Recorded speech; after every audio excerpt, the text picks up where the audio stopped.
Poor little girls give play money to the doctor and ask, "Is this enough to buy a new heart for our mum?" A young billionaire sees the scene and takes unbelievable action. The smell of burnt coffee woke Hayley up before the sun even rose. Her 5-year-old eyes snapped open in alarm as the strong aroma invaded the small bedroom she shared with her sister. Something was wrong. "Sophie, wake up," she whispered, shaking her younger sister's shoulder. Sophie mumbled and turned to the other side, clutching her threadbare blanket. At 4 years old, she still fought against waking up as if it were a daily battle. "There's a weird smell. Mommy never burns the coffee." Those words worked like magic. Sophie's eyes opened, sleep instantly replaced by worry. It was true. Clara never got the coffee wrong, not even on the hardest days. The two of them jumped out of bed, their bare feet silent against the cold floor. The apartment was small, but that morning it felt larger, as if the space between their room and their mother's had stretched overnight. Hayley paused at Clara's bedroom door, hesitant. The door was ajar, letting a sliver of light escape. Normally, at 6 in the morning, Clara would already be ready for work, dressed in her grey uniform, hair tied back, and a tired smile on her face. But not that morning. "Mom," Hayley called, pushing the door open slowly. What they saw froze the blood in the little girl's veins. Clara was sitting on the edge of the bed, still in her nightgown, her hair down and disheveled. Her hands were trembling, and her face was so pale it seemed almost transparent against the dim light of the lamp. "Mommy!" Sophie ran in, always the more impulsive of the two. Clara lifted her head slowly, as if the movement required immense effort. She tried to smile, but the result was just a tremor on her white lips. "Everything's fine, my little ones," she tried to say, her voice as faint as a whisper. "I just need to rest a little before—" She didn't finish the sentence.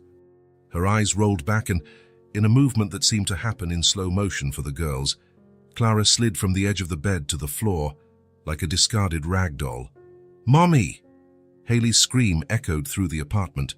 Sophie stood paralyzed, her wide eyes fixed on her fallen mother, while Hayley threw herself beside Clara, shaking her shoulder. "Mommy, wake up! Please, wake up!"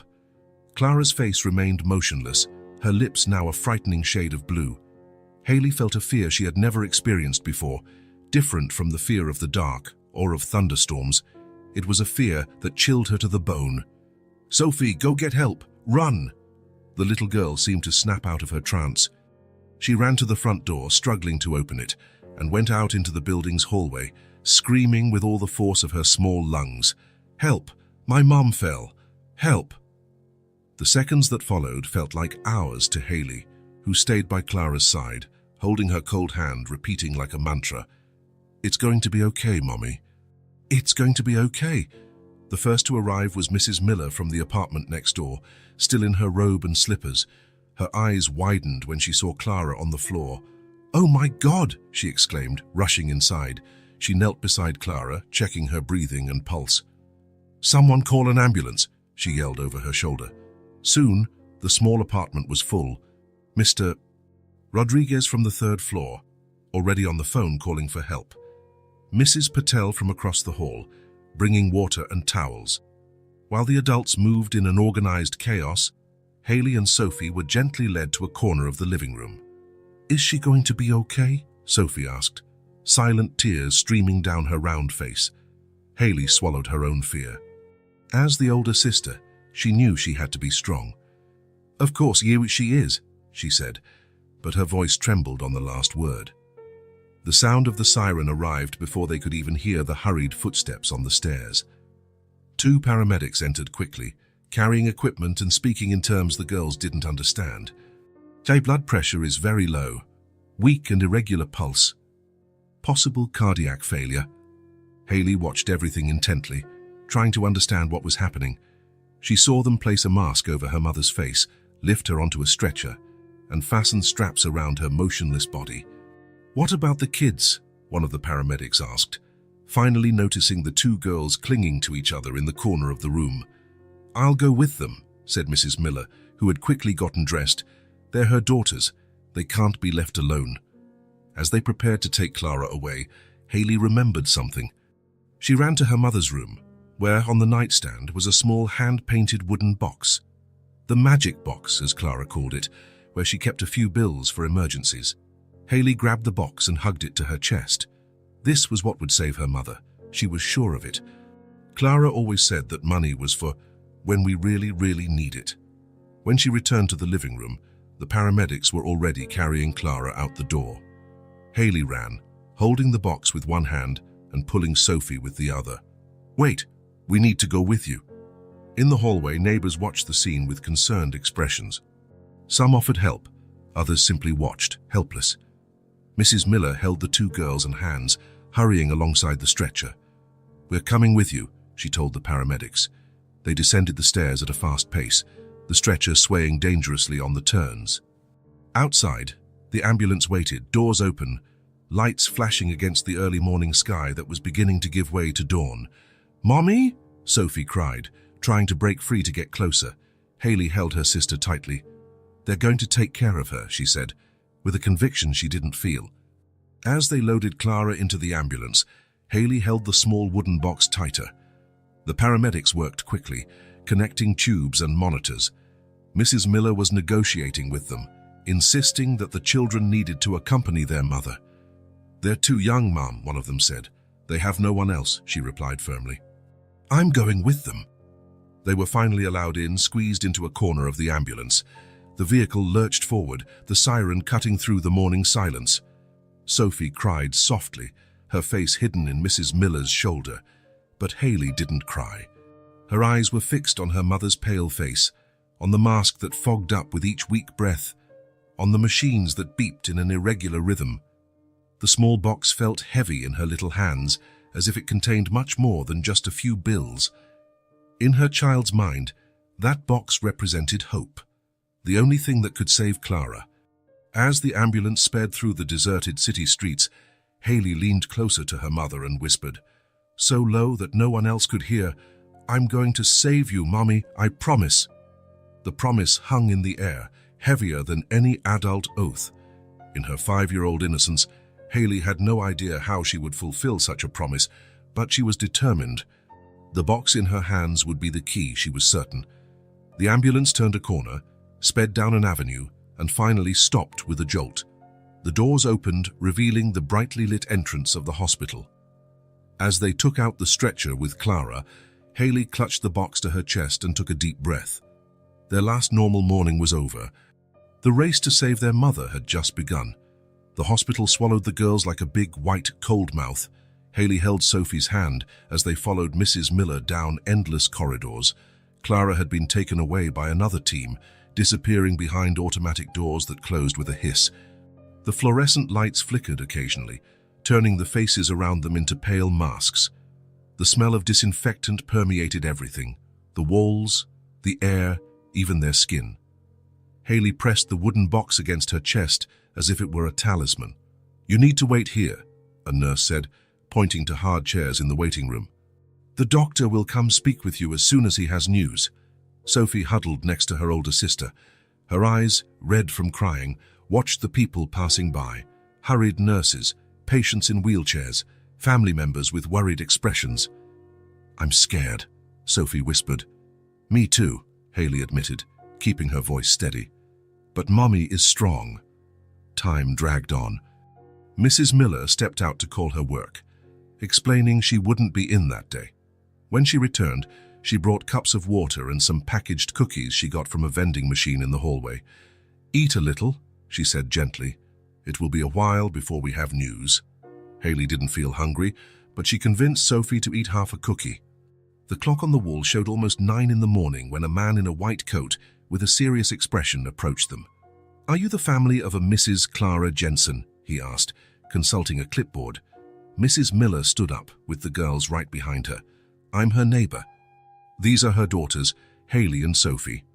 The doctor looked at the children, and something in his gaze shifted, a mix of compassion and discomfort. He gestured toward a small room to the side. "Can we talk in there?" The room had only a table and a few chairs. The doctor closed the door and sat across from them. His hands, clasped on the table, seemed heavy. "My name is Dr. Roberts. I'm taking care of your mother," he began, his voice calm. We've run several tests and we've found the problem. Haley leaned forward, clutching the box tightly. Is she going to get better? She asked, straight to the point. The doctor took a deep breath. The situation is critical. Your mother's heart is very sick. She's going to need a transplant. What's that? Sophie asked, confused. It means she needs a new heart, Dr. Roberts explained. She'll be put on the waiting list for a heart, but that could take a long time. The word long hung in the room like a dark cloud. Haley was silent for a moment, processing the information. Then, with deliberate movements, she placed the box on the table and opened it. Inside were a few colorful bills, all the money Clara had managed to save over the last few months. With all the seriousness her 5 years could muster, Haley took the bills and arranged them on the table in front of the doctor. Is this enough to buy a new heart for our mom? She asked, looking directly into Dr. Roberts' eyes. The silence that followed was as heavy as lead. The doctor looked at the bills, maybe $200 or $300 in total, and then at the girl's hopeful face. His professional composure wavered. He lowered his head, visibly emotional, not knowing how to respond. Outside the room, in the hallway, a man stopped. Tall in a well-tailored suit, he was holding a coffee he had just bought at the cafeteria. Through the glass window of the room, Ian Blackwood, 32 and CEO of a tech company, watched the scene as if it were a silent movie. He couldn't hear the words, but he clearly saw the little girl push the money toward the doctor. Something about that scene hit him like a punch. It froze him in place, and the coffee forgotten in his hand. The image awakened a memory he had kept locked away for years, himself, at 12, offering all his savings to a very similar doctor. Please, save my mom. The doctor had been kind but powerless. Some illnesses couldn't be cured with any amount of money, he had explained. Not back then, not in that hospital, not for his mother. Ian watched the doctor inside the room struggle to find words. He saw the younger girl's small hands gripping the chair, her knuckles white with tension. Without realizing it, he approached the door and knocked lightly. Doctor. Roberts looked up, surprised. Ian entered, offering a brief smile to the children. Excuse me, doctor. Can I speak with you for a minute? The doctor seemed relieved by the interruption. He excused himself to the girls and Mrs. Miller and followed Ian into the hallway. Sorry to intrude, Ian said, but I couldn't help but notice the situation. What's the patient's condition?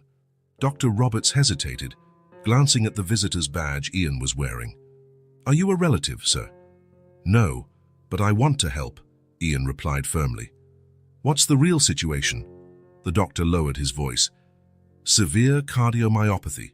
She needs a transplant urgently, but with her rare blood type and the current waiting list? Honestly, the chances aren't good. And how much does the treatment cost until a compatible donor is found? Without adequate insurance, hundreds of thousands, and then the surgery itself, recovery, anti-rejection drugs. Ian nodded thoughtfully. Through the window, he saw the girls waiting, the older one still looking at the small pile of money on the table. Let's go back inside, he said decisively. When they returned to the room, the girls' eyes fixed on them, full of hope and fear. Ian approached the table and sat in the chair next to the doctor. Haley looked at him, her eyes too wise for her age, and asked in a trembling voice, "If it's not enough, can you help us save more?" Something broke inside Ian at that moment. 20 years of cold ambition, of ruthless corporate climbing, of superficial relationships. It all seemed insignificant in the face of that simple question. He knelt down to be at the girls' level, looking them in the eyes. "I'm going to help you," he said, his voice gentler than anyone who knew him would have thought possible. "I promise." Haley's expression didn't change, but something in her eyes, a glimmer of hope, appeared. "Do you know our mommy?" Sophie asked, curious. "No," Ian answered honestly, "but that doesn't matter." He turned to the doctor. "I want to cover all the treatment costs, whatever she needs, and I want you to use your influence to expedite the process of finding a compatible donor." Dr. Roberts looked stunned. "Sir, that's very generous, but we're talking about figures that the amount doesn't matter," Ian interrupted. "Where do I sign?" 30 minutes later, Ian Blackwood had signed more documents than in many corporate deals. Payment authorizations, financial responsibility forms. even a document requesting that Clara Jensen be transferred to a private room with the best possible care. Mrs. Miller watched it all with a mixture of amazement and relief. She had called some other neighbors, organizing who would look after the apartment and bring clothes for the girls. Haley gathered the bills from the table and carefully returned them to the box. She hugged it against her chest like a shield. Standing beside her, Sophie shyly approached Ian and leaned against his arm, a silent gesture of trust. "Thank you," Haley said, her voice small but firm. Ian swallowed hard, surprised by the emotion he felt. For the first time in years, he was doing something that wasn't aimed at increasing his wealth or influence. It was something simply human. "We're going to get your mum a new heart," he promised. Dr. Roberts returned to the room with new information. "I've secured a spot in the ICU for constant monitoring. We're going to do everything we can." As they left the room and headed for the elevator, Ian felt a light weight against his leg. Sophie had moved even closer, as if his presence offered some kind of safety. On the other side, Haley walked tall, the box held firmly in her hands, her eyes fixed on the path ahead. For a moment, the girls were not so alone. The elevator ascended to the 5th floor in silence. The numbers lit up one after another as Haley and Sophie remained glued to Ian, as if afraid he might disappear if they didn't maintain physical contact. Mrs. Miller accompanied them, still perplexed by how quickly this stranger had transformed the situation. "Cardiac ICU," announced the metallic voice of the elevator as the doors opened. Dr. Roberts was waiting for them in the hallway, talking to a nurse who was taking notes on a tablet. When he saw the group approaching, he gestured for them to follow him. "Clara is being settled in now," the doctor explained. "I'll show you where you can wait." As they walked down the brightly lit corridor, they passed a large glass window overlooking the ICU. Sophie stopped suddenly, her small body frozen in place. Through the glass, Clara could be seen lying in a bed surrounded by machines. Tubes and wires were connected to her still body. Her eyes were closed, her face as pale as paper.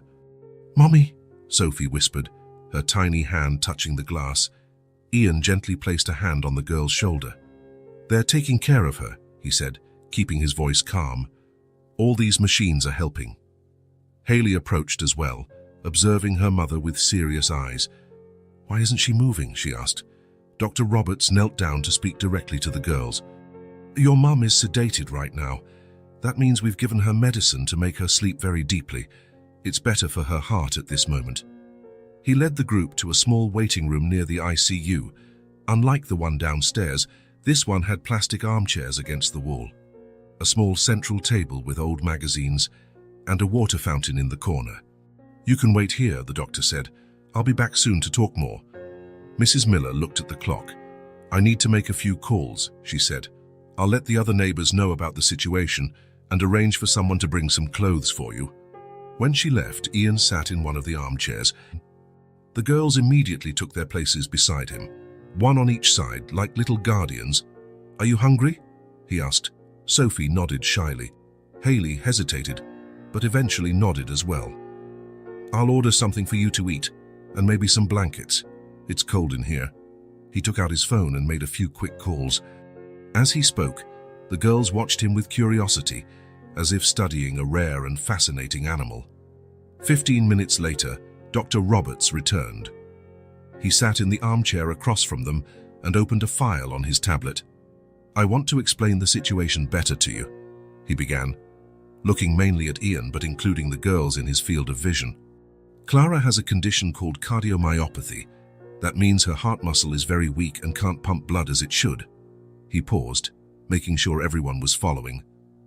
"We've managed to stabilize her for now, but her heart is badly damaged. That's why we need a transplant." "How long until we can get a new heart?" Ian asked. The doctor sighed. "It's hard to say.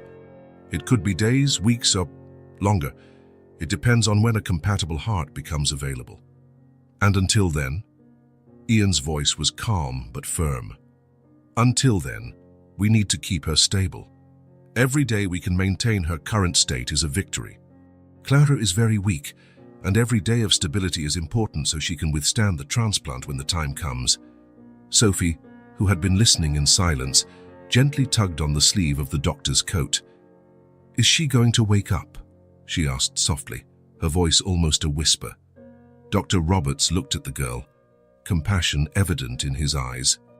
"We'll keep her sedated for now, so her heart doesn't have to work so hard.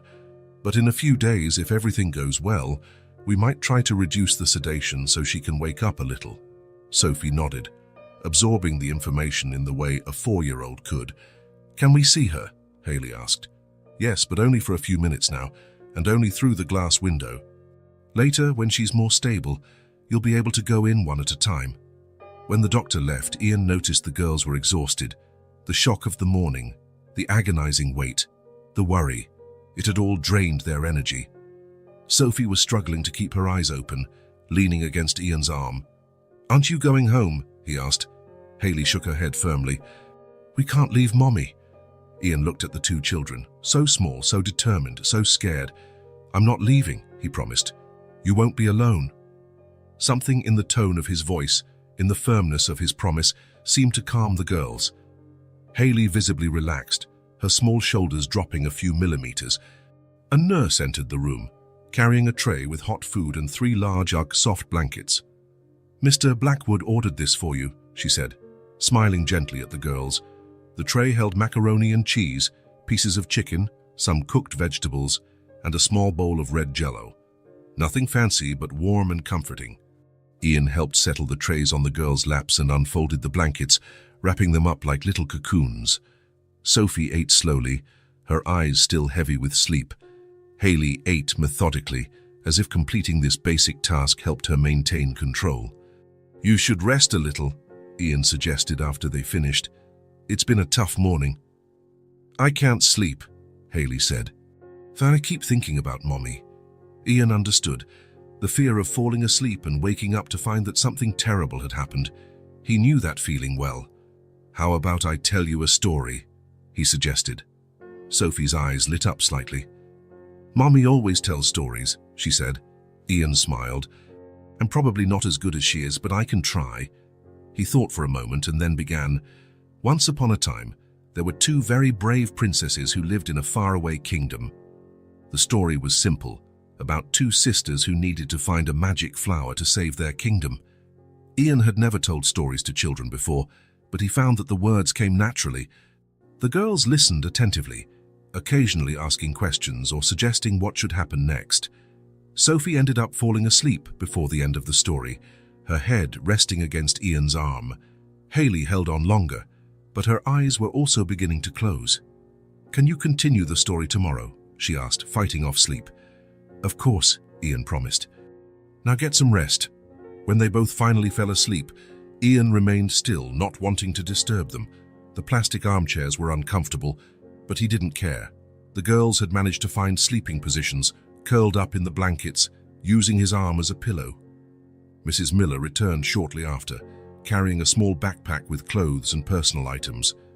"The neighbors all pitched in to help," she explained in a low voice. "They're going to look after the apartment and the bills while Clara is here." She looked at the girls asleep in the uncomfortable waiting room chairs. "You didn't even know them this morning," she observed, curious. "Why are you doing all this?" Ian looked at the small figures bundled in the blankets. "Now someone has to," he replied simply. Mrs. Miller nodded, understanding. "I have to go now.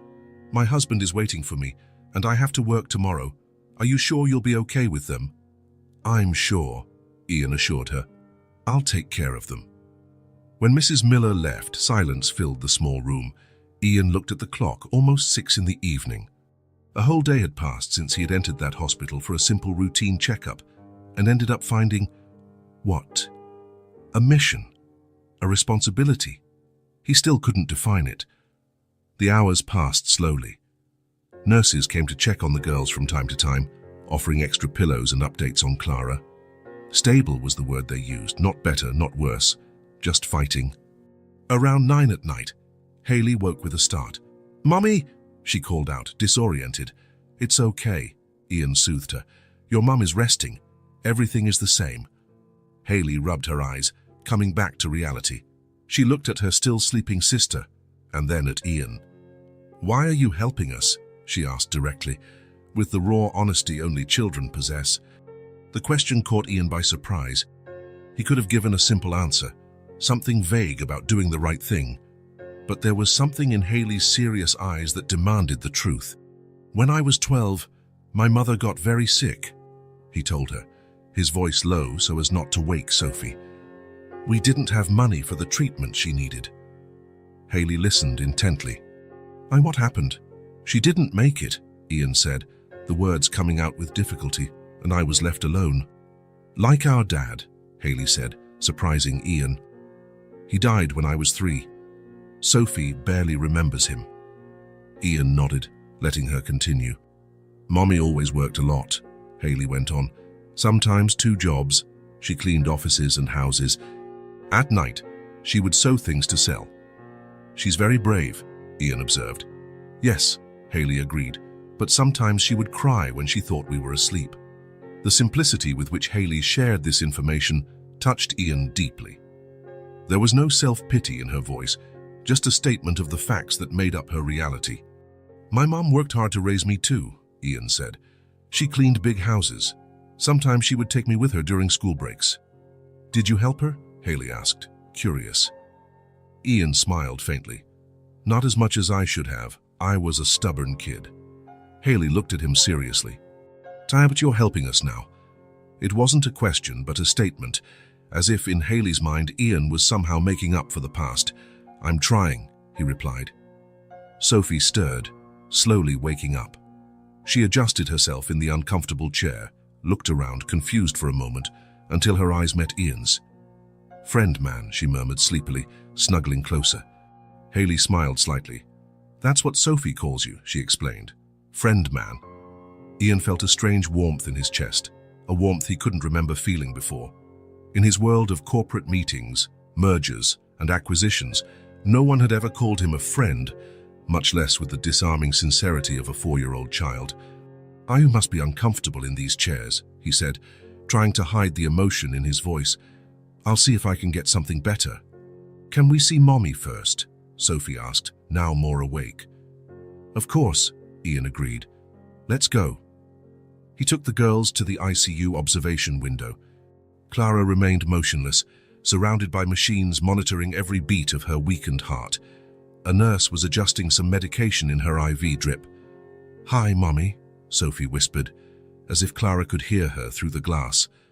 "The friend man is taking care of us." Hayley stood in silence, just watching. Her small hand still held the wooden box as always. "Let's go back to the room," Ian suggested after a few minutes. "We can see her again tomorrow." When they returned to the waiting room, Ian arranged the armchairs as best he could, pushing some together to form a larger surface where the girls could lie down. With the blankets and some extra pillows a kind nurse brought, he managed to create a minimally comfortable place for them to rest. "I'll be sitting right here," Ian said, pointing to the armchair next to them. "I'll be here if you need anything during the night." "Promise?" Sophie asked, her voice small in the quiet room. "I promise," Ian replied, feeling the weight of that simple word. "Good night, friend man," Sophie murmured, her eyes already closed. "Good night," Ian replied. As the girls slept on the makeshift beds made of hospital armchairs, Ian remained seated, vigilant. He was uncomfortable and tired, but strangely at peace. Looking at the 2 small sleeping figures, Ian experienced something he hadn't felt in a long time: purpose.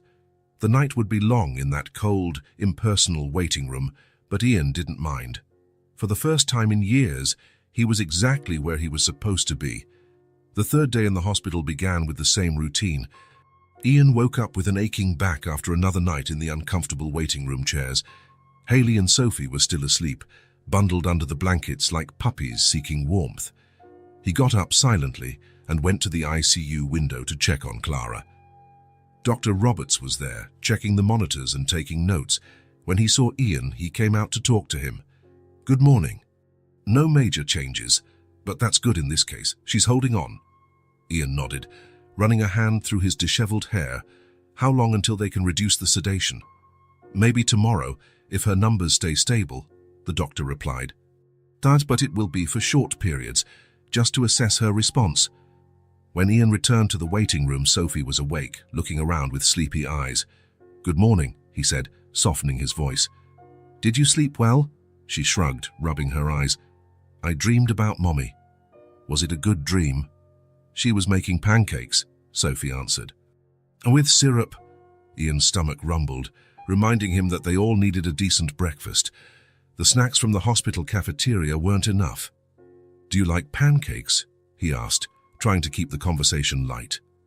Sophie's eyes lit up briefly. "Mommy used to make them on special days. But it's been a long time." There was something in the way she said it, a resigned acceptance that no 4-year-old should have. "How long?" Sophie counted on her fingers, concentrating. "Many days, since Mommy got sad because she lost her job." Ian felt a tightness in his chest. Clara had been laid off from his company, a detail he still hadn't fully processed. "She lost her job?" he asked gently. Sophie nodded, fiddling with the edge of her blanket. "A man came and said they didn't need her anymore. Then Mommy cried a lot. Then there were no more pancakes." Haley woke up at that moment, sitting up abruptly as if ready to face the day, regardless of her fatigue. "Is Sophie talking about Mommy?" she asked, immediately alert. "She was telling me about the pancakes," Ian replied. Haley looked at her sister with an expression that seemed far too adult for her 5 years. "Mommy said we could still have special days without pancakes." "But there were days without dinner too," Sophie added, with the brutal honesty of young children. Ian felt like he'd been punched. "A no dinner?" Haley took on her role as the older sister, as if she needed to explain things to Ian. "Sometimes Mommy would say she wasn't hungry and gave us her food, but her tummy would make noises." "She said she ate at work," Sophie completed. "But I think that was a lie." Ian looked at the two girls, their thin faces framed by hair that needed a good trim. Their clothes, he now noticed, were clean but very worn. The cuffs of Haley's sleeves were frayed, and Sophie's dress had careful patches on the seams. A wave of guilt hit him. While he was dining in expensive restaurants and complaining when his coffee wasn't at the perfect temperature, Clara, who had probably cleaned his office countless times, was going hungry to feed her daughters. "I'm going to get us some breakfast," he said, standing up abruptly. "And then I need to make some calls." In the hallway, Ian leaned against the wall for a moment, taking a deep breath. The realization of the contrast between his life and that of these children stunned him. All his professional success, his achievements, his penthouse apartment, and his imported car suddenly seemed empty. After bringing sandwiches and juice for the girls, Ian stepped away to make some calls, first to his assistant, telling her he would be extending his medical leave indefinitely, then to his lawyer to check on the legal situation of Clara and the girls. When he returned, he found a nurse trying to comb Sophie's tangled hair, who was making faces with every undone knot. "They need a bath," the nurse said kindly, "and clean clothes."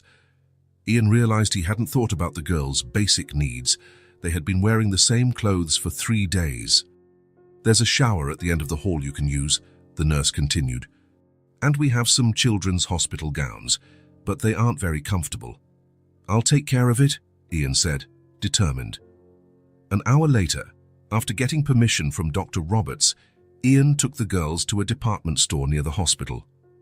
Their eyes widened as they entered the huge establishment, with its bright lights and aisles full of merchandise. "Choose whatever you need," and he told them. "Clothes, shoes, pajamas." The girls hesitated as if they didn't understand what was happening. "Can I really choose?" Sophie asked, her voice almost a whisper. "Of course," Ian replied. "Whatever you want." Shyly, Sophie pointed to a simple dress with little flowers. "That one is pretty." Haley remained quiet, looking at the floor. "What's wrong?" Ian asked, crouching down to her level. "Mommy always told us not to ask for things," Haley explained, "because there was no money." Ian felt a lump in his throat. "Today is different," he said softly. "You can choose whatever you want. Your mum would want you to have new clothes." Gradually, the girls began to relax. With the help of a patient saleswoman, they chose basic clothes, a few dresses, pants, blouses, socks, and new shoes. Ian added warm coats, soft pajamas, and some personal hygiene items. As they passed the toy section, Sophie stopped, looking with fascination at a small rag doll. "We can get some toys too," Ian offered. Sophie's eyes sparkled, but she looked at her older sister as if asking for permission. "Will Mommy be mad?" she asked. Hayley looked as lost as her sister. Ian intervened. "I'm sure she'll be happy to know you have something to keep you busy while you're at the hospital." He let each of them choose 2 toys. Sophie picked the ragdoll and a small memory game. Hayley, after much deliberation, chose a storybook with illustrations and a simple drawing kit. Back at the hospital, after a warm shower in the facilities indicated by the nurse, the girls looked transformed in their new clothes. Sophie couldn't stop smoothing her floral dress, while Hayley seemed taller in her new sneakers. "Thank you," Hayley said formally when they were back in the waiting room. Ian smiled, feeling a satisfaction he had never experienced with any professional achievement. "No need to thank me. You deserve nice things." The afternoon passed more calmly. The girls played with their new toys, alternating between moments of childish fun and periods of silent worry, when their eyes turned to the door, waiting for news. Dr. Roberts appeared around 4 o'clock, bringing updates on Clara. Her condition remained stable. The medications were working to keep her heart beating while they waited for a donor. "Tomorrow we'll try to reduce the sedation for a short period," he explained. "If all goes well, you'll be able to talk to her for a few minutes." The news brought a wave of hope. The girls were excited, making plans about what they would tell their mother. "I'm going to show her my new dress," Sophie exclaimed. "And I'll tell her we've been good," Hayley added, always concerned with responsibilities. Night fell, bringing with it that heavy sense of suspended time that seems to permeate all hospitals after dark. The hallways grew quieter, the lights softer. The tension, however, remained constant. Every time an alarm sounded somewhere, the girls would freeze, fearing it was related to their mother. "It's hard to sleep here," Hayley commented, looking at the clock on the wall that read 9:30. Ian agreed. The nights in the hospital seemed endless, especially for young children. "How about we read a little from your new book?" he suggested, pointing to the storybook Hayley had chosen. Her eyes lit up. "Will you read to us?" "Of course," Ian replied, taking the book she handed him. The girls settled into the makeshift beds on the armchairs, Sophie hugging her new doll, Hayley with her attentive eyes fixed on the book. Ian began to read the story about a little bear who got lost in the forest and found new friends who helped him get back home.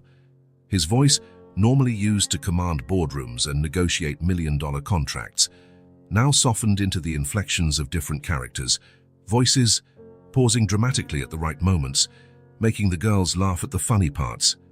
Sophie fell asleep before the end, but Hayley held on until the last page, when the little bear was finally reunited with his family. "Did you like it?" Ian asked, closing the book. Hayley nodded, her eyes heavy with sleep. "You read almost as well as Mommy," she said, which Ian took as the highest possible compliment. As he tucked the blanket around her, Hayley surprised him by holding his hand. "Thank you for not leaving us alone," she said in a low voice, before closing her eyes. Ian sat motionless for a moment, Hayley's small hand still in his. The simplicity of that thank you hit him with unexpected force. In the weeks before this chance encounter, he had closed 3 major deals, bought a yacht and been mentioned in a prominent business magazine. None of it had given him 1,000th of the satisfaction he felt with those simple words. Sitting there, in the silence of the hospital night, watching the 2 girls finally sleeping peacefully, Ian began to re-examine everything he had considered important in his life. The emptiness he felt, even when surrounded by luxury and success, the absence of real connections, the constant feeling that something essential was missing. A nurse entered silently to check if they needed anything. "They finally fell asleep," Ian whispered. The nurse smiled. "You're a good father," she commented, before leaving. Ian didn't correct her. Father.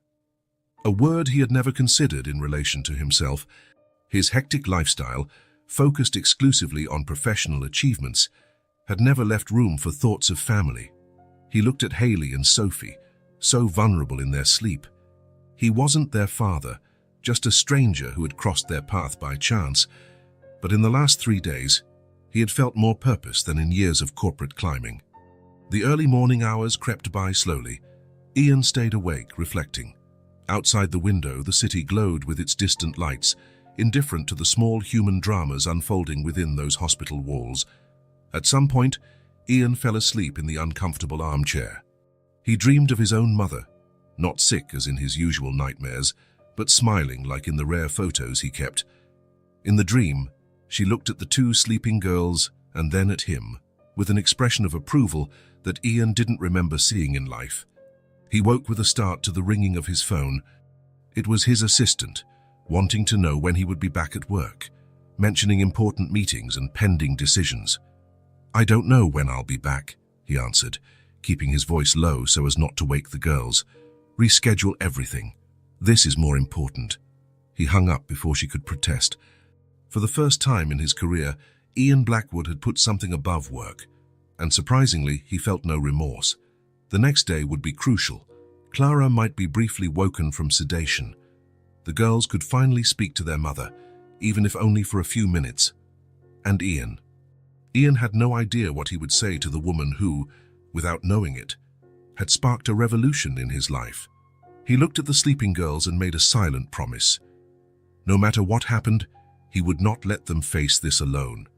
Somehow, he would find a way to help Clara and her daughters, not just now in the emergency, but afterward, ensuring they would never again have to choose between making pancakes and having enough for dinner. The night was finally beginning to give way to a new day, a day that, Ian hoped, would bring some light to this family devastated by illness and poverty, and perhaps to himself as well. A week had passed since Ian had met Haley and Sophie in the hospital, 7 days that had completely transformed his perception of the world.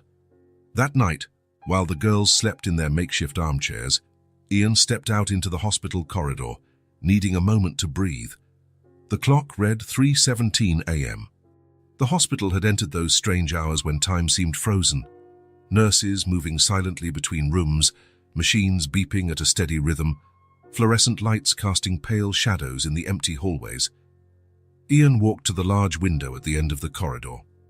Outside, the city glowed, indifferent to the small drama unfolding within those walls.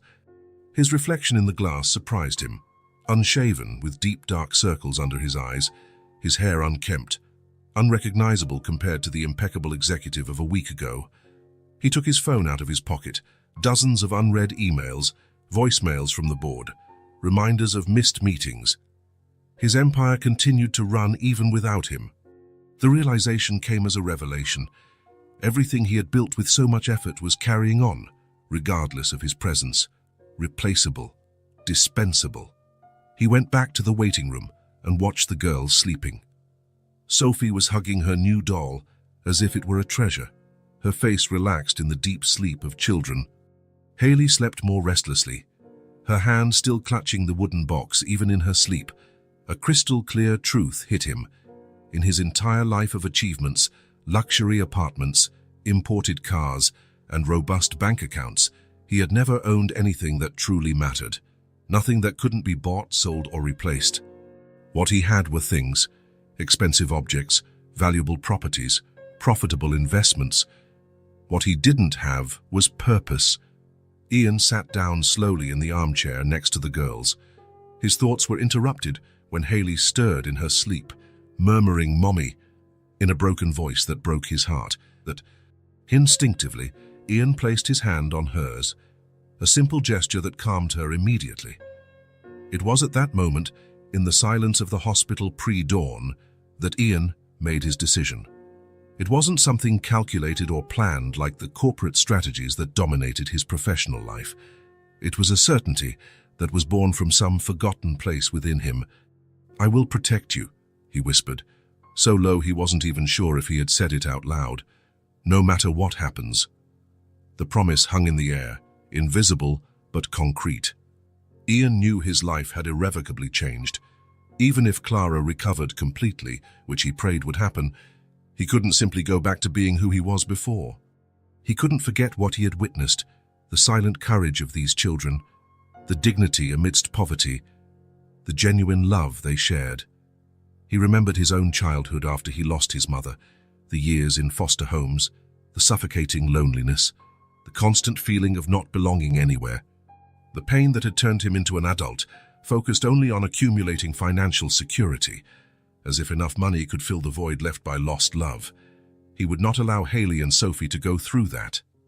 Never. Morning arrived slowly, the pale light of dawn filtering through the blinds. Sophie was the first to wake, rubbing her eyes and looking around, momentarily confused about where she was. When she saw Ian, she smiled, a simple, confident smile that said more than any words. "Good morning, friend man," she said, her voice still hoarse from sleep. "Good morning, princess," Ian replied. "Did you sleep well?" Sophie nodded, hugging her doll. "I dreamed Mommy was making pancakes," Ian smiled, feeling a wave of tenderness that surprised him with its intensity. "Maybe we can make pancakes when your mom gets better." Haley woke up next, immediately alert as always. Her first instinct was to check the wooden box, making sure it was still safe. "Any news about Mommy?" she asked, practical as ever. "Nothing new. Dr. Roberts should be by soon to tell us how she spent the night." As the girls got ready in their new clothes, Ian watched their movements, the way they cared for each other, Haley helping Sophie tie her shoes, Sophie fixing her older sister's hair. The intimacy between them, born not only from blood ties but from the necessity of survival. Dr. Roberts appeared an hour later, bringing cautiously optimistic news. Clara had had a good night, her vitals were stable, and she had responded well to the partial reduction in sedation done overnight. "If everything continues like this, we might be able to allow a quick visit this afternoon," the doctor informed them. The girls received the news with a mix of anxiety and joy. Ian felt the weight of responsibility on his shoulders. He needed to prepare them for what they would see, for their mother's fragile state, for the limitations of that encounter. As he helped Sophie comb her hair, preparing her for the moment she would see her mother, Ian realized something had changed within him. The feeling of emptiness that had accompanied him for years, even amidst professional success, had been replaced by something new, a real purpose. It wasn't just about helping financially or ensuring the best medical treatment for Clara. It was about being present, about offering not just resources but himself, about building something that money couldn't buy: connection, trust, emotional security. Ian Blackwood, the ruthless CEO, the calculating negotiator, the committed bachelor who valued his freedom above all else, was slowly disappearing. In his place, someone he didn't even recognize yet was emerging, a man capable of telling bedtime stories, combing a child's hair, and making promises he intended to keep at any cost. Haley approached, holding a drawing she had made with her new kit, 4 figures holding hands under a bright sun. "This is for Mommy," she explained. "So it's us, me, Sophie, Mommy, and you." Ian felt his throat tighten. That simple, childish drawing confirmed what his heart already knew. He had found a place where he belonged, a family that had welcomed him without question, without demanding credentials or achievements. "Do you think she'll like it?" Haley asked, with a rare insecurity in her voice. "She's going to love it," Ian replied, absolutely certain. At that moment, contemplating the colorful drawing in his hands, Ian felt the first seed of a true change sprout within him, a clear, genuine purpose that couldn't be measured in numbers or highlighted in annual reports. Finally, after years of building a fortress of material success, Ian Blackwood had found something real to protect. The morning of the 10th day in the hospital brought a subtle change in the air. Ian noticed it as soon as he opened his eyes. The oppressive weight of waiting seemed a little lighter. The girls were still asleep, Sophie with her cheek pressed against the arm of the chair, Haley curled up like a little snail under the blanket. The hospital corridor was busier than usual. Nurses hurried past, exchanging information in low voices. Ian stood up, stretching his sore muscles after another night in the uncomfortable chair. During the week, he had managed to get mats for the girls to sleep on, but for himself, he maintained the Spartan routine, as if physical discomfort were a small penance for years of indifference. "Mr. Blackwood," a nurse called, approaching with quick steps. "Dr. Roberts is looking for you. He's in Clara's room." Ian felt a knot in his stomach. For the past few days, the news had always been the same: stable. That word that meant both no better and no worse. What could have changed? "The girls are still sleeping," he replied. "Should I wake them?" "The doctor said he'd like to speak with everyone, but he can talk to you first." Ian hesitated, looking at the sleeping children. He decided not to disturb them yet. They had already faced enough anxiety. "I'll keep an eye on them," the nurse offered, noticing his concern. With a final glance at the girls, Ian followed the nurse down the corridor towards the ICU. His heart beat faster with every step. In 10 days, he had developed a strange routine. He worked remotely for a few hours while the girls drew or read, talked with doctors, made sure everyone ate properly, and read stories before bed. A life completely different from the one he led before, and yet strangely natural. Dr. Roberts was standing by Clara's bedside, analyzing monitors and taking notes. When he saw Ian, his face broke into what looked like a restrained smile, the first positive expression Ian had seen on the doctor since this nightmare began. "Mr. Blackwood," the doctor greeted, gesturing for them to step into the hallway. "I have news." Ian followed him, bracing himself for any scenario. "Her condition has improved, Doctor," Roberts said, his expression visibly relieved. "The medications are working better than we expected. Her cardiac function is still compromised, but we've achieved significant stability." "What does that mean in practical terms?" Ian asked, wary of premature hopes. "It means that if a compatible heart becomes available, she can undergo the surgery," the doctor explained. "A week ago, I wouldn't have been sure if she could withstand the operation. Now I'm confident she can." Ian felt his legs weaken slightly. He leaned against the wall, absorbing the information. "And what are the chances of finding a heart?" "It's still a difficult wait, I won't lie, but the improvement in her condition buys us more time. And time is everything when it comes to transplants." "Is she awake?" "Yes," the doctor confirmed. "We significantly reduced the sedation last night. She's conscious, weak, but lucid. She asked for her daughters immediately." Ian nodded, feeling a wave of relief mixed with apprehension. Clara was awake. After 10 days, he could finally meet the woman whose daughters he had been caring for. "I'll get the girls," he said. When he returned to the waiting room, Haley was already awake, methodically organizing her colored pencils. Sophie was still asleep. "Good morning," Ian said, trying to contain the emotion in his voice. "I have news." Haley looked up at him, immediately alert. "Is it Mom? Did something happen?" "Good news," Ian assured her quickly. "The doctor said she's better, much better." Haley dropped her pencils, her eyes widening. "Is she going to be okay?" "She'll still need a new heart," Ian explained, always honest with the girls, "but she's stronger now." "And," he paused, knowing how much the next piece of information would mean, "she's awake, and she wants to see you." Haley froze for a second, as if she couldn't believe what she was hearing. Then, in a sudden movement, she jumped from her chair and ran to shake her sister. "Sophie, wake up, Mommy's better. We get to see her." Sophie woke up confused, blinking several times before understanding what Haley was saying. When she finally understood, her face lit up like a little sun. "Now? Can we go now?" Ian smiled, infected by their joy. "Yes, right now. But first, let's get ready, okay? Your mum will want to see you looking pretty." It was a small commotion. Brushing teeth in the hospital bathroom, combing hair, changing clothes. Sophie insisted on wearing the floral dress Clara hadn't seen yet. Haley chose her most colorful shirt, the one that made her eyes look brighter. "Do you think Mommy will like my hair like this?" Sophie asked, showing off the hairstyle Ian had learned to do, a simple braid tied with a blue ribbon. "She'll love it," he assured her, adjusting the bow. When they were ready, Haley picked up the wooden box she never abandoned. She held it with both hands, as if carrying something infinitely precious. "I'm going to show Mommy I kept it safe," she explained, noticing Ian's gaze. The walk to Clara's room seemed endless. The girls walked more slowly now, the initial excitement replaced by a mix of joy and nervousness.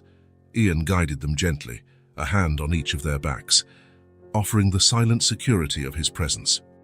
"And what if she looks different?" Haley whispered as they got closer. "She's still the same person," Ian assured her. "She's just weak and needs to rest a lot." "Will she be able to come home with us?" Sophie asked. "Not right now, Princess. She still needs to stay in the hospital until she gets a new heart." Sophie nodded, accepting the explanation with a resignation that Ian still found surprising in such a young child. When they reached the door of the room, Clara had been transferred from the ICU to a private room that same morning. Dr. Roberts was waiting for them. "Remember, a short visit. She's very weak and can't get agitated," he instructed gently. "But she's anxious to see you." Haley and Sophie nodded solemnly, taking on the responsibility like little adults. Ian prepared to wait outside, giving the family privacy for their reunion. "Do you want to go in alone?" he asked. To his surprise, they both shook their heads. "You come too," Sophie said, taking his hand firmly. "Mommy needs to meet you," Haley added, seriously. Ian felt something warm in his chest. He agreed with a nod, too emotional to speak. The room was simple but comfortable, one of the best in the hospital, thanks to Ian's influence and resources. The light came in softened by the half-drawn curtains, creating a cozy atmosphere. In the center was the bed where Clara rested, connected to fewer machines now, but still constantly monitored. When the door opened, she turned her face toward the sound. Her eyes, the same shade of brown as Haley's, were tired but alert. Upon seeing her daughters, her face transformed, the fatigue giving way to a luminous smile that seemed to light up the entire room. "My loves," she said, her voice weak but clear. "Mommy." Sophie was the first to run, stopping abruptly beside the bed, remembering at the last minute that she needed to be careful. Haley advanced more slowly, the box held firmly in her hands, her eyes fixed on her mother as if trying to absorb every detail. Clara extended her arms, trembling slightly with the effort. The girls approached, and she hugged them with what little strength she had. "I missed you so much," Clara whispered, silent tears streaming down her pale face.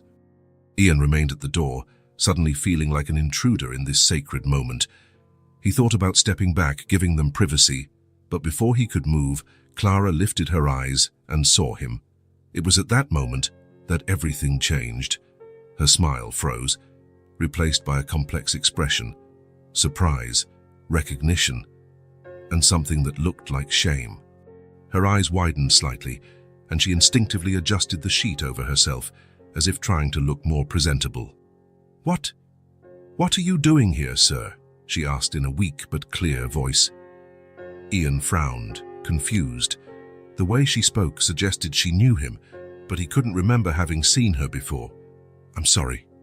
"Do we know each other?" he asked, taking a hesitant step into the room. Clara looked away briefly, a faint blush tinging her pale cheeks. I used to work as a cleaner in your company's building," she explained with difficulty. "I was let go a few months ago." Ian felt as if the floor had disappeared from under his feet. An awkward silence filled the room. Now he understood the missing pieces of the story. Clara had been one of the employees of the outsourced cleaning company that his administrative team had dismissed during recent cost cuts. He himself had signed the memo authorizing the staff reduction, never thinking about the real people affected by that business decision. He had never really looked at her, at any of them. The cleaning staff were invisible in his corporate world, nameless people who appeared and disappeared when no one was looking, keeping everything immaculate without ever being noticed. "The friend man took care of us every day, Mommy," Sophie interrupted, oblivious to the tension in the air. "Fani bought us new clothes and tells us stories before bed. And food," Haley added, practical as ever, "and he made the doctors take good care of you." Clara looked at her daughters and then back at Ian, confusion evident on her tired face. "Why?" she finally asked, her voice almost a whisper. "Why would you do this for us?" The question hung in the air, heavy with meaning. Ian slowly approached the bed, feeling the weight of Clara's gaze. There was no simple answer. How could he explain that meeting her daughters had changed something fundamental within him? How could he justify that? After ignoring her existence when she worked for him, he was now completely involved in their lives. "I was at the hospital when your daughters arrived with you," he began, choosing his words carefully. "I saw Haley offering the money from the box to the doctor, wanting to buy a new heart for you." Clara looked at Haley, who now held up the box as proof that she had kept the family treasure safe. "I kept it safe, Mommy. I didn't spend anything." Clara reached out her hand, touching the box with reverence. "My love, You did that. Haley nodded seriously. But it wasn't enough. Then the friend man said he would help. Ian felt the weight of Clara's gaze again. There were so many unasked questions in those tired eyes. Suspicion, confusion, gratitude. I wanted to help, Ian said simply. I needed to help. You didn't recognize me, Clara observed. No, Ian admitted, the shame evident in his voice. I never really looked at the people who worked in the building. Another silence. Ian realized how inadequate his words were, how insufficient to explain the transformation that had occurred within him. But now, I see, he continued, his voice firmer, and I can't undo the past, but I can do better now. Making a decision, he moved closer and gently took Clara's hand. He felt how fragile it was, her thin fingers marked by years of hard work. That doesn't matter now, he said with sincerity. I just want you to rest easy. I came to help, and I will continue to help for as long as it takes. Clara's eyes filled with tears. She opened her mouth as if to say something, but no sound came out. She just shook her head, too emotional to speak. Is Mommy crying because she's happy? Sophie asked, concerned. Clara managed to smile through her tears. Yes, my love. Sometimes we cry when we're happy too. The girls snuggled closer to their mother, careful not to hurt her.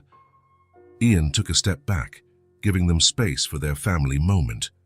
He watched the scene, Clara hugging her daughters, Haley still holding the box, Sophie chattering about the stories Ian told before bed. Dr. Roberts appeared at the door, giving a discreet signal that their time was up. Ian nodded in acknowledgement. Girls, we need to let your mum rest a little now, he said gently. But we just got here, Sophie protested. And we can come back later, Ian assured her. Your mum needs to get her strength back. Clara looked at Ian with an expression he couldn't quite decipher, gratitude mixed with something more complex. Thank you, she said simply. For taking care of them, for everything. Ian nodded, unable to express in words how much these 10 days had meant to him too. How could he say that in trying to save their mother, he himself had been saved in some way? We'll be back soon, he promised. As he guided the girls out of the room, Ian felt a weight lifting. Clara was better. There was a long road ahead. But for the first time since this nightmare began, there was real hope. In the hallway, Sophie took his hand. Mommy will like you when she gets to know you better, she declared with the absolute certainty of children. Ian smiled, surprised by the little one's insight. You think so? Sophie nodded solemnly. Yes, because you're the friend man, and everyone likes friends. The simplicity of the child's logic touched him deeply. As they walked back to the waiting room, Ian reflected on the strange path life sometimes takes. He never imagined he would be called a friend by someone to whom he had, inadvertently, caused hardship. But children saw the truth more clearly than adults, he thought. And the truth was that, somehow, he had found a more meaningful connection with these two little girls and their sick mother than with anyone in his adult life so far. The phone rang at 3:47 a.m. Ian woke with a jolt, answering before he had even fully opened his eyes. He now slept in a reclining chair that the hospital staff had provided, next to the girls who finally had decent makeshift beds in the waiting room. Mr. Blackwood, Dr. Roberts' voice sounded different, a controlled urgency that made Ian sit up immediately. Yes, doctor. Did something happen? A compatible heart has become available. The words hung in the air like an impossible promise. A hospital in Denver contacted the transplant network 20 minutes ago. The characteristics are compatible with Clara. We are confirming the final details, but we need to prepare everything now. Ian felt a shiver run down his spine. After 2 weeks of waiting, the news came when they least expected it. How much time do we have? The organ will arrive in approximately 2 hours. The team is already being mobilized. We need to prepare Clara immediately. We'll be there in 5 minutes. Ian hung up and looked at the sleeping girls. He hesitated for a moment. Should they be woken up for such important news, or could they sleep a little longer before the whirlwind that was to come? He decided on immediate honesty. In the past few days, he had learned that Haley and Sophie were much stronger than their size suggested. Girl, he called softly, touching each of their shoulders. "Wake up. I have important news." Haley opened her eyes immediately. Always alert, Sophie took longer, rubbing her face with her small fists. "What is it?" Haley asked, already sitting up in bed. "They found a heart for your mum," Ian said, keeping his voice calm despite the emotion he felt. "It's on its way here now." Haley's eyes widened, suddenly awake. "A new heart." "For real?" "Yes, Dr. Roberts just called. We have to go over there now. They're going to prepare your mum for the surgery." "Is Mommy going to be okay?" Sophie asked, still sleepy, but understanding the gravity of the moment. "The doctors will do their very best," Ian answered honestly. "This is the chance we've been waiting for." There was no time for more questions. They put on their shoes, splashed water on their faces, and ran to Clara's room. The hallway, usually quiet at that hour, was bustling with activity. Nurses moved quickly, preparing equipment, checking monitors. Clara was already awake when they arrived, surrounded by doctors explaining the procedure. Her face showed a mixture of fear and hope, the expression of someone who sees a rope being thrown after weeks adrift. "My little ones," she said when she saw her daughters enter the room. "Come here." The girls ran to the bed, careful of the tubes and wires. Ian stood at the door, giving them space for this crucial moment. "The doctor said they found a new heart for me," Clara explained, stroking Sophie's hair. "I'm going to have a big surgery, but I'll be better after." "How long will it take?" Haley asked, practical as ever. "Several hours," replied Dr. Roberts, who was supervising the preparations. "Your mother will be sleeping deeply throughout the procedure, and afterward she'll need a lot of rest to recover." Clara looked at Ian, who remained discreetly in the background. "Mr. Blackwood." "Ian," she called, using his first name for the first time. "Could you come here for a moment?" He approached, feeling the weight of the medical team's gazes. In recent days, after the initial recognition, he and Clara had spoken briefly during the girls' visits. Cautious conversations, filled with her gratitude and his embarrassment, gradually evolving into something more comfortable. "Thank you for everything," Clara said, her voice low but firm. "For taking care of them. For being here. You don't have to thank me." "Yes, I do," she insisted. "And I want to ask for one more thing. Anything. Take care of them while I'm in there. They're going to be scared." Ian nodded, feeling the weight of the trust placed in him. "I promise." A nurse approached, indicating it was time. Clara hugged her daughters one last time, whispering words of love and courage. Then she looked at Ian again. "I'll be back," she said, more to the girls than to him. "We'll be waiting," Ian replied. As they took Clara away, Sophie began to cry silently. Haley remained stoic, but her eyes revealed a terror that broke Ian's heart. "Doctor." Roberts explained that they could wait in a special room for families of patients in surgery. It was a less austere environment than the usual waiting room. It had comfortable sofas, a television, some books, and a coffee machine. The first few hours were the hardest. The girls were too restless to sleep again, but too tired for any activity. Ian tried to distract them with simple games and stories, but the anxiety was palpable. Around 7 in the morning, Haley sat next to Ian, her eyes fixed on the door, as if expecting the doctor to appear at any moment. "If she doesn't wake up," she asked in a low voice, "are we going to be alone?" The question hit Ian like a punch. It wasn't just fear, it was a practical concern, the kind of thought no 5-year-old should have to have. He held Haley's small hand in his. "I will never leave you alone," he said, each word filled with conviction. "Never." Haley studied his face for a long moment, as if assessing the truth of the promise. Then, in a rare gesture, she rested her head on his arm and closed her eyes. "Okay," she replied simply. The hours dragged on. A nurse would occasionally appear to report that everything was proceeding as expected. Vague words that didn't alleviate the anxiety, but at least didn't bring bad news. At noon, Ian managed to convince the girls to eat a little. Sophie played distractedly with her doll, while Haley drew in her notebook, the same drawing over and over, 4 figures holding hands under a big, bright sun. At 2:30 in the afternoon, when the wait had become unbearable, the door finally opened. Dr. Roberts entered, removing his surgical cap. His face showed signs of exhaustion, but his eyes were smiling. "The surgery was a success," he announced. For a moment, no one moved, as if the words were too fragile to be disturbed. Then, Sophie let out a cry of joy, and Haley jumped to her feet. "Is Mommy okay?" Sophie asked, jumping with excitement. "She's recovering very well," the doctor confirmed. "Sayas, the new heart is already working. Now she needs to rest, but everything indicates a positive recovery." "Can we see her?" Haley asked, always direct. "She's still in the recovery room.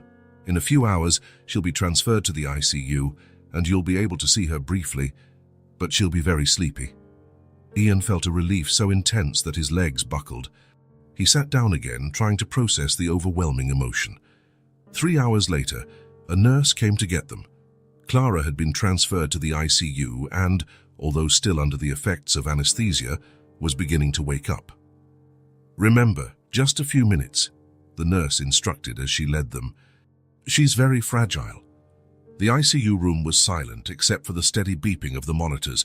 Clara seemed asleep, her chest rising and falling in a gentle rhythm, a new rhythm, driven by a heart that just hours before had been beating in another body.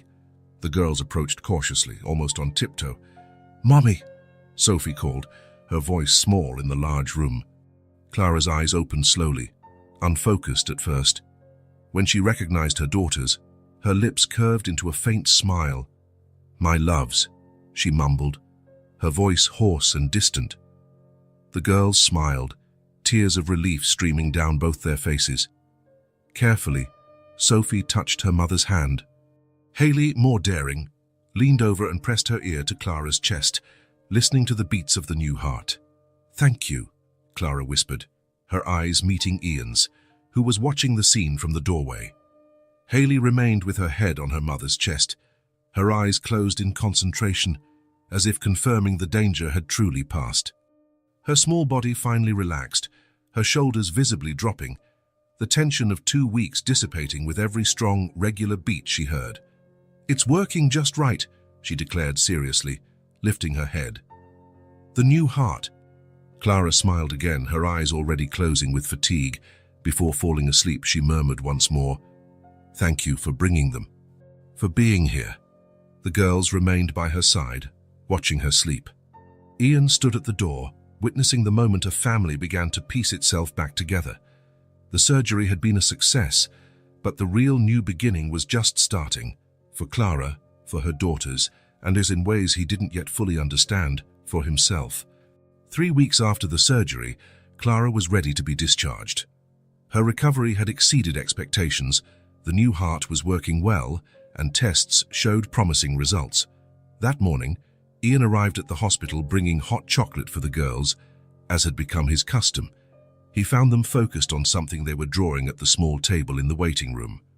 "Good morning," he greeted, placing the drinks on the table. "What are you two working on?"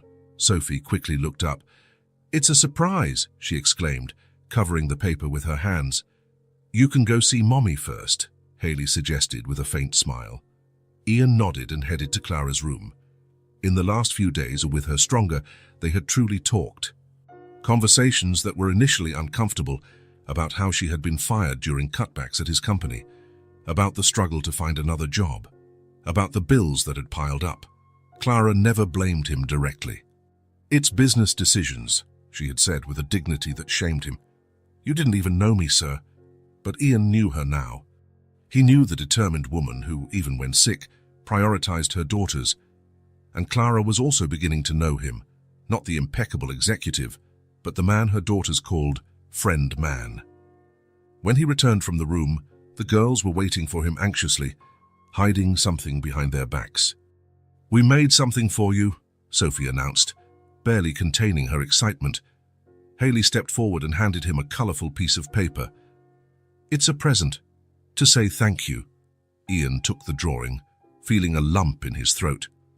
On the sheet, 3 figures holding hands smiled under a bright blue sky. In the center was him, flanked by Haley and Sophie. Below, in carefully formed letters, was a message. "Thank you for helping save our mum. You are a special friend." "I did the faces and the sky," Sophie explained proudly. "Haley did the rest, Because she writes better. Ian held the paper as if it were the most precious thing in the world. In his life of material achievements, he had never received anything that touched him so deeply. "It's perfect," he managed to say, his voice thick with emotion. "Mommy said she'll be able to go home soon," Haley commented. "Are you still going to visit us there?" The question surprised him. In the past few days, Ian had arranged everything to help Clara start over. A suitable job at his company, medical assistance, financial support. But he hadn't considered what his relationship with the family would be like afterward. "Of course I will," he replied with certainty. "In fact, how about we go to your house today to get everything ready for your mom's return? She'll need a comfortable place to continue recovering." The girl's eyes sparkled. "Can we go now?" Sophie asked excitedly. "I've already spoken with your mother and the doctors. She'll be discharged in 2 days. We have time to prepare everything." After saying goodbye to Clara, promising to return at the end of the day, they left the hospital for the first time in weeks without the shadow of worry. The building where they lived was in a modest area of the city, 3 floors of exposed brick, no elevator, the gate needing a coat of paint. Haley had the key tucked away in her coat pocket. "It's on the 2nd floor," she informed him. "Apartment 2B. The apartment was small, a living room that also served as a kitchen, a bedroom that Clara shared with the girls, and a cramped bathroom. Everything was clean but showed signs of wear and tear, a patched-up sofa, faded curtains, clearly second-hand furniture. "We'll have to clean a lot," Haley declared, looking around. "Mommy likes everything neat and tidy. And she'll need a special place to rest," Sophie added. "You're right," Ian agreed. "Let's make a list of what we need." They spent the next hour planning. The girls showed him every corner of the apartment, explaining how Clara organized things. Ian took notes, impressed by the clarity of the children's observations. At the supermarket, they filled 2 carts with healthy food, cleaning supplies, and basic pharmacy items. Ian watched the girls seriously discuss which fruits their mother preferred, comparing prices with an awareness that children their age shouldn't have. At the department store, they bought new sheets, soft blankets, quality pillows, and a reclining armchair for Clara to rest in. At a flower shop, they chose a simple but colorful arrangement for the table. Back at the apartment, they began the transformation. Ian helped move the furniture, creating a more open space for Clara to move around. The girls cleaned with determination, showing they were used to helping with household chores.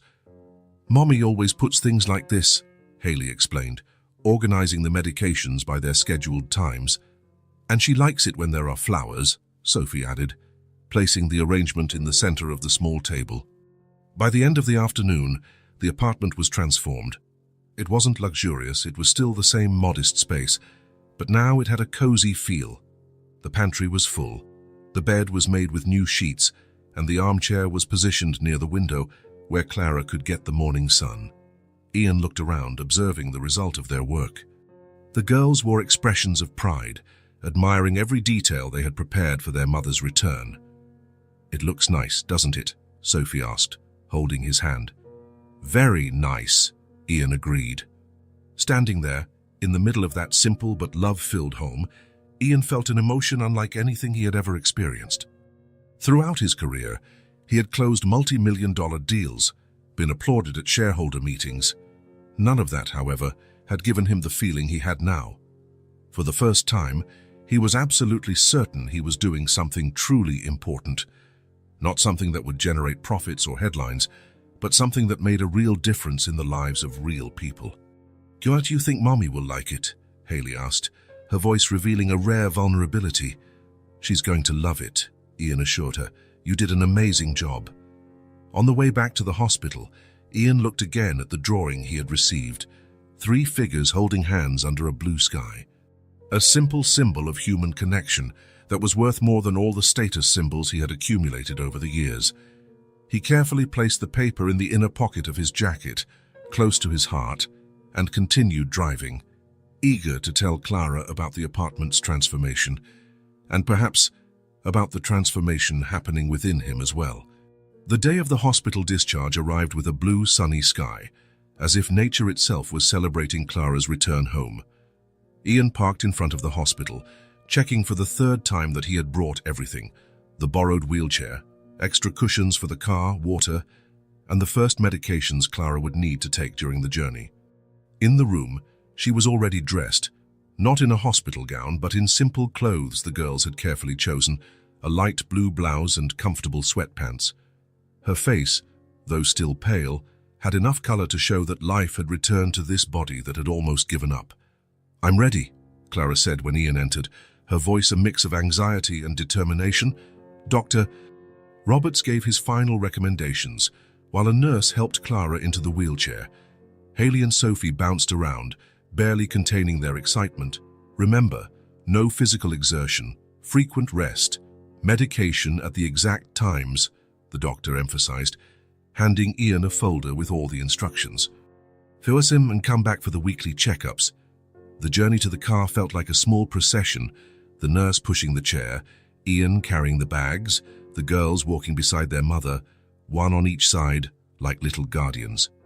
"We're going home, Mummy," Sophie repeated every few steps, as if she needed to confirm that this was real.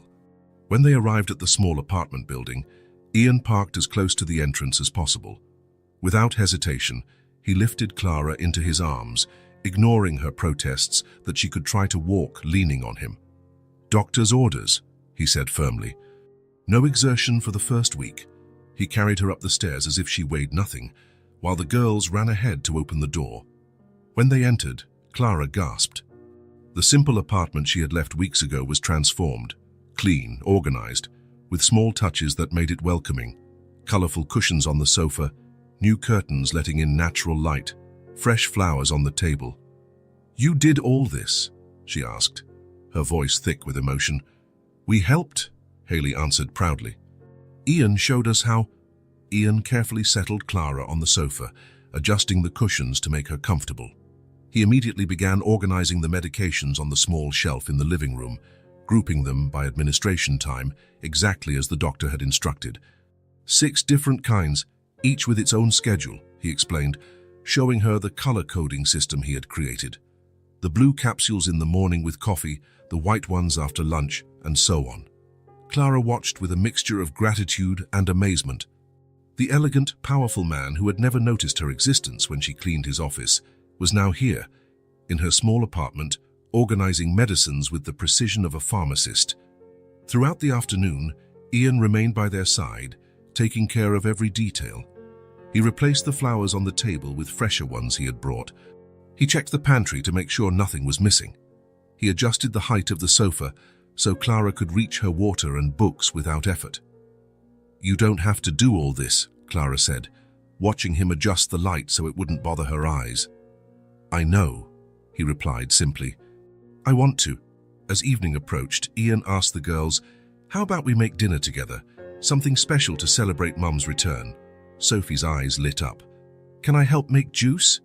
"And I can chop the vegetables," Haley offered. "Mummy already taught me how to use the small knife."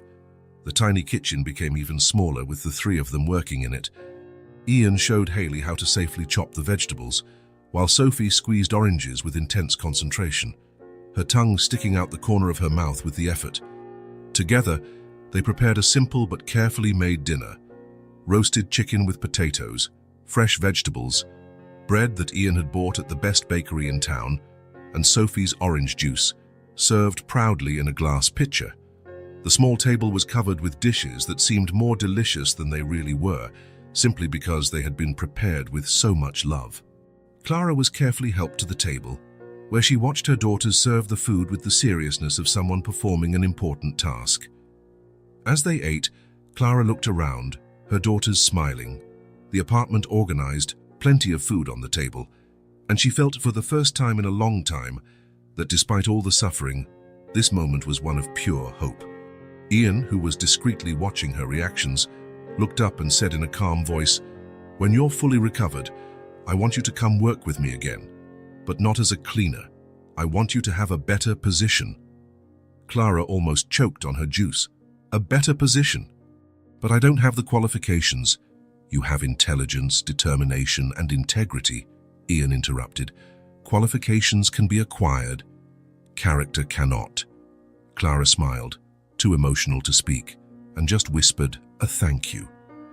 The silence that followed was comfortable, the kind of silence that exists between people who don't need to fill the space with words.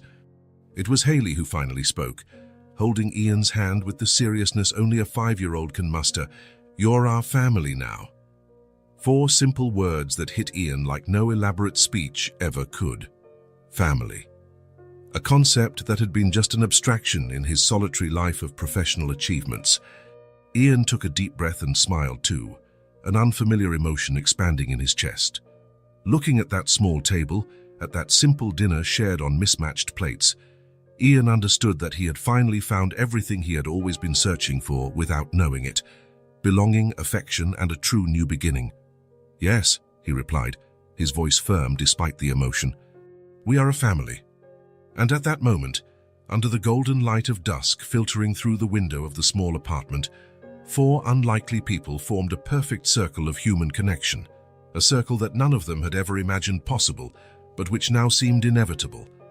As if the universe, in its infinite wisdom, knew exactly what each of them needed to find. If this story touched your heart, subscribe to the channel and turn on notifications so you don't miss the next ones. Leave a like, because it helps this story get recommended to more people. See you in the next story.